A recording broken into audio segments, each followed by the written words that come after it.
Տերը փառավորվի։ Ուրեմն ով ուզում է սոր ուրախ լինի։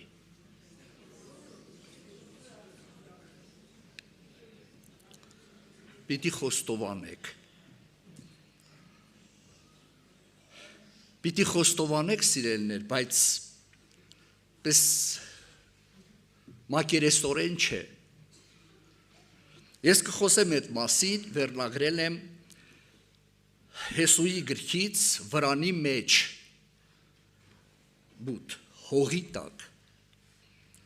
Ես կարծում եմ արդեն հասկացաք, սիրելիներ, որ խոստովանություն, լուրջ խոստովանությունը համարյա թե այսօր չկա։ Կան խոստովանություններ։ Իմիջայլոց ասեմ, որ Փառք Տիրոջը, որ այստեղ հավաքված է ժողովուրդը, Տիրոջ հոտն է, եւ ունի հովիվ, իհարկե հովվապետ նաեւ, բայց հոտ եւ հովիվ փող հարաբերությունները սիրելիներ պիտի միշտ էլ իր մակարդակին լինի։ Այսինքն պետք է համագործակցություն լինի։ Չի կարա լինի հոտ առանց հովվի։ Եվ ճիշտ հակառակը, որովհետև հոտը հովվի համար է, հովիվը հոտի համար է։ Եվ եթե մենք բոլորս գիտակցում ենք սա, որ պետք է մենք միաբան լինենք,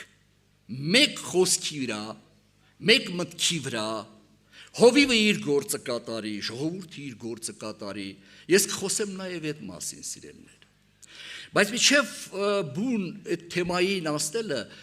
ես ասեմ, որ սիրելիներ, Երիքովը մի շատ կայացած պետություն քաղաք էր, այսպես սպարսպապատ քաղաք, կայացած էր նա, բոլոր, այսպես քաղաքական լեզվով ասած, ինստիտուտներ ուներ։ Ուներ թագավոր, ուներ հակահետախուզություն, ամեն